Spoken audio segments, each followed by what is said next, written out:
दोस्तों नमस्कार, मैं सूरज सिंह स्वागत करता हूँ आप सबका आपके अपने चैनल पे।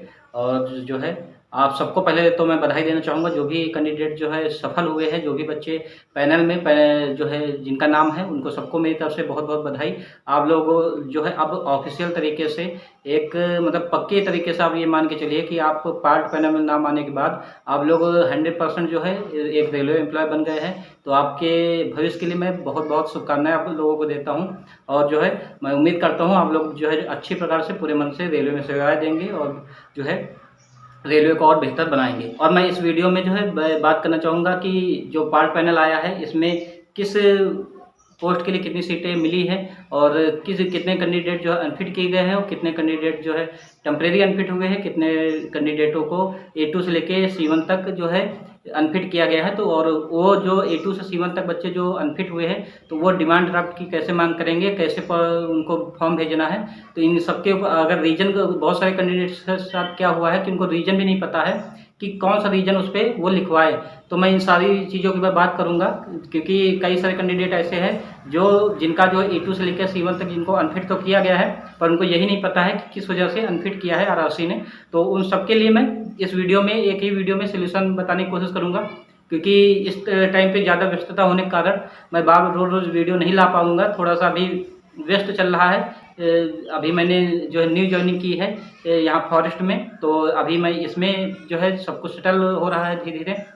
आप जो पीछे देख सकते हैं ये सरकारी क्वार्टर है। मुझे सरकारी क्वार्टर मिला हुआ है। यहाँ पे एक रूम है, बाथरूम है, लैट्रिन है, खाना बनाने वाले हैं, सब कुछ है, सारी सुविधाएँ हैं। तो मैंने यही जॉइन कर लिया है स्टेट गवर्नमेंट में, और इस वजह से मैं वीडियो नहीं ला पा रहा हूँ, फील्ड पे भी जाना पड़ता है। लेकिन मैं इस वीडियो में पूरी मैं कोशिश करूँगा कि आप लोगों के डाउट सारे क्लियर कर दिया जाए। सबसे पहले मैं बात कर लेता हूँ जो पार्ट पैनल 6 आया है हुबली की तरफ से। इसमें टोटल 456 लोगों को मौका दिया गया है। हालाँकि 673 बच्चे जो है बुलाए गए थे सेकंड डिवी में। तो 673 में से कुछ कैंडिडेट ऐसे हैं जो अनफिट हुए हैं, कुछ कैंडिडेट जो है A2 से लेकर C1 तक जो है अनफिट हुए हैं, कुछ जो है टेम्परेरी अनफिट हुए हैं।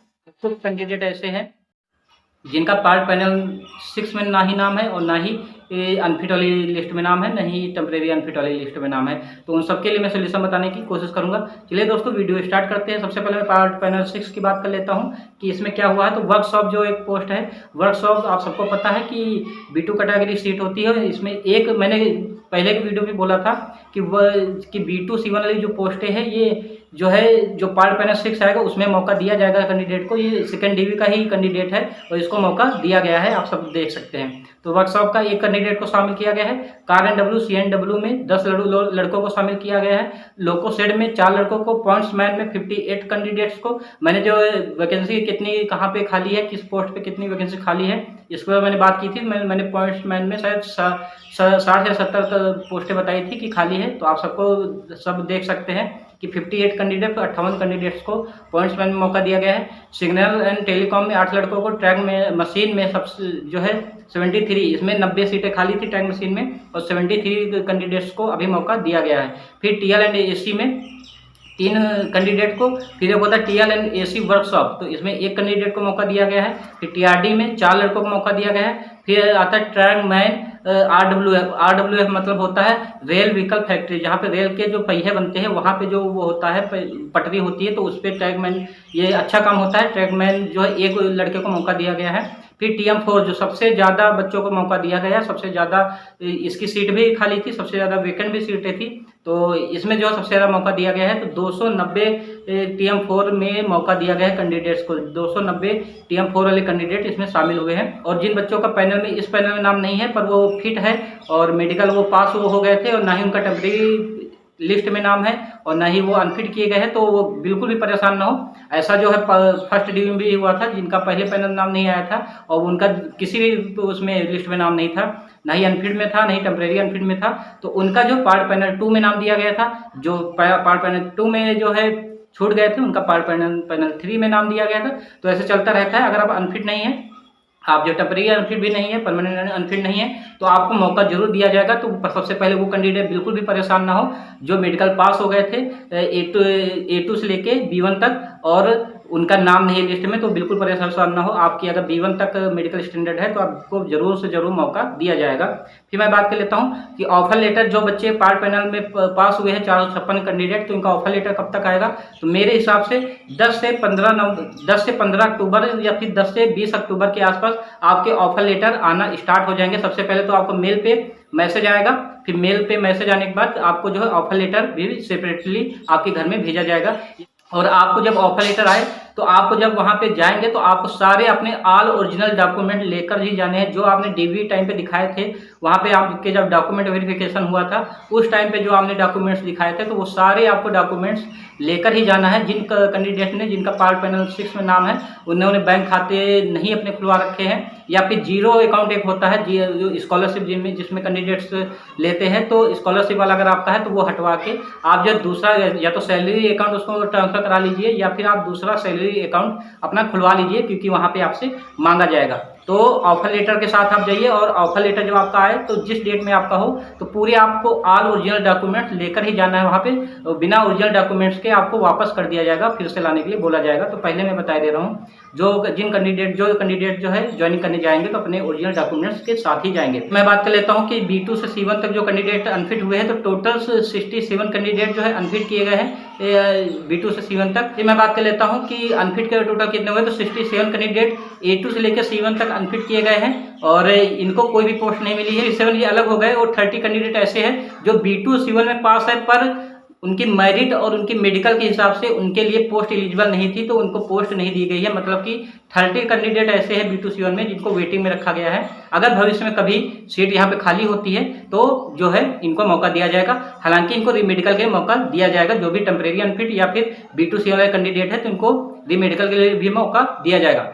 फिर मैं बात कर लेता हूँ जो टेम्परेरी अनफिट हुए हैं और जो है टेम्परेरी अनफिट हुए हैं जो A2 से लेकर C1 तक जो अनफिट किए गए, मैं उनकी बात कर लेता हूँ। सबसे पहले जो टेम्परेरी अनफिट हुए हैं कैंडिडेट, तो उसमें से आप लोगों को परेशान होने की जरूरत नहीं। उसमें से कुछ कैंडिडेट ऐसे 4 या 5 कैंडिडेट ऐसे हैं जिनको 3 महीने का मौका दिया गया था। मतलब जब मेडिकल आपका हुआ था, मान लो आपका 21 अगस्त को मेडिकल हुआ है, तो 21 अगस्त से लेकर 3 महीने में आपको जो है फिट होकर वहाँ पे जाना है, रिपोर्टिंग करनी। आपके पास कब जाना है आपको, उसके लिए आपके पास मेल आ जाएगा RRC की तरफ से, तब जाके आपको वहाँ पे प्रेजेंट होना है और अपना मेडिकल देना है। तो टेम्परेरी अनफिट में मामला ये है कि जिनको रीजन नहीं पता है अपना कि किस रीजन की वजह से वो अनफिट किए गए हैं A2 से लेकर C1 तक, तो वो एक कंफर्म करने के लिए एक RTI भी लगा सकते हैं। दूसरी बात, उनके पास एक मेल भी आएगा और शायद से उनके घर पे एक पोस्ट भी आएगी कि आपको किस रीजन की वजह से आपको जो है अनफिट किया गया है रेलवे में। तो A2 से लेकर C1 तक आपको अनफिट किया गया है, तो आपका रीजन क्लियर हो जाएगा वहाँ से, या फिर आप RTI लगा लीजिए या फिर ईमेल का या फिर पोस्ट का जो वेट कर लीजिए, आपके पास आएगा तो आपको रीजन पता चल जाएगा। फिर मैं बात कर लेता हूँ कि आपको डिमांड ड्राफ्ट कैसे तैयार करना है। तो आपको SBI जो आपके पास शाखा हो, SBI हो या फिर जो राष्ट्रीयकृत बैंक हो, वहाँ पे आपको जाना है, या SBI में चले जाओ या किसी भी बैंक में चले जाओ जो नेशनलाइज हो बैंक, उसमें आपको जाना है और काउंटर पे जाके बोलना है कि हमें DD चाहिए, डिमांड ड्राफ्ट चाहिए मेडिकल के लिए। तो आपको एक दे देंगे। आपको डिमांड ड्राफ्ट में अपनी डिटेल भरनी है, पूरी सब चीज़ें भरनी है उसमें डिटेल आपको।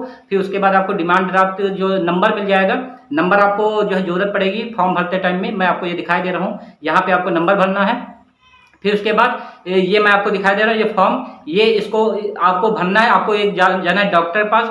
डॉक्टर ऐसा नहीं जो रजिस्टर्ड डॉक्टर हो, जिस भी चीज़ में आपको अनफिट किया गया है, मान लो आँख में आपको अनफिट किया गया है तो आपको आँख वाले ही डॉक्टर जो स्पेशलिस्ट है उसके पास जाना है, जो रजिस्टर्ड डॉक्टर है उसके पास ही जाना है। ऐसा नहीं कि आपको आँख वाले में अनफिट किया गया है, आप आर्थो वाले के पास जा रहे हैं तो उस दशा में आपको जो है अनफिट कर दिया जाएगा। तो जो स्पेशलिस्ट उसी चीज़ में डॉक्टर है तो आपको उसके पास जाना है और अपना फॉर्म, ये मैं आपको फॉर्म दिखा दे रहा हूँ, इसमें अपनी डिटेल, रोल नंबर, नाम, मेडिकल स्टैंडर्ड क्या दिया गया है और क्या कारण है, ये सारे आपको चीज़ें उसमें भरनी है। इस फॉर्म को पूरा फिलअप करना है, अपनी फ़ोटो चिपकानी है और उस जो भी डॉक्टर होगा, या तो प्राइवेट होगा या फिर गवर्नमेंट होगा, वो आपके ऊपर है। और जिस भी डॉक्टर के पास आप जाएंगे तो उस डॉक्टर से आपको पहले अपनी पूरी डिटेल बता देनी है कि आपको किस वजह से यहाँ पे टेम्परेरी अनफिट किया गया है या फिर A2 से लेकर C1 तक आपको अनफिट किया गया है। तो आपको पूरी उनको डिटेल पता होनी चाहिए डॉक्टर को। ऐसा नहीं कि पैसे से देके आपने उल्टा सीधा बनवा लिया, वहाँ पे जाके जमा कर दिया, तो उसके लिए आपके